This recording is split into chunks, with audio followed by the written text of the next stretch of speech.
கலப்படம் செய்யும் பால் நிறுவனங்கள் மீது நடவடிக்கை எடுக்காமல் ஊடகங்களிடம் புலம்பும் ராஜேந்திர பாலாஜி அமைச்சராக இருக்க தகுதியற்றவர் என பாமக எம்பி அன்புமணி ராமதாஸ் விமர்சனம் செய்துள்ளார்.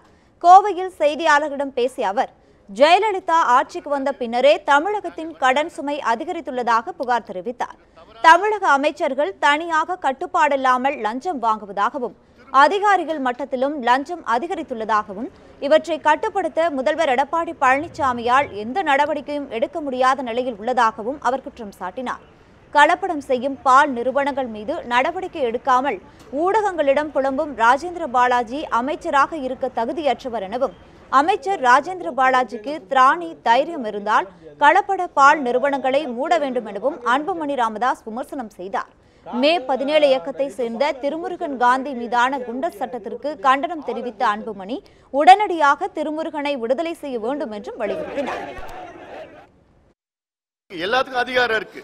தமிழ்நாட்டில் அதிகாரிகள் அவங்களே எந்தபடி சாம்பிள், பால் மட்டும் கிடையாது, உணவு, தண்ணி சாம்பிள், எந்த சாம்பிள் எங்க வேணா பிக்கப் பண்ணிட்டு டெஸ்ட் பண்ணி நடவடிக்கை எடுக்கலாம்.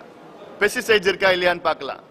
ஒரு அமைச்சரே ஏதோ கலப்படம் பண்றாங்க அப்படி சொல்றதுலாம் வேடிக்கையா இருக்கு, அசிங்கமா இருக்கு. அவர் அமைச்சரா இருக்கிறது தகுதி இல்லவர், தகுதி லாக்கேற்றவர், தகுதி இல்லாதவர்.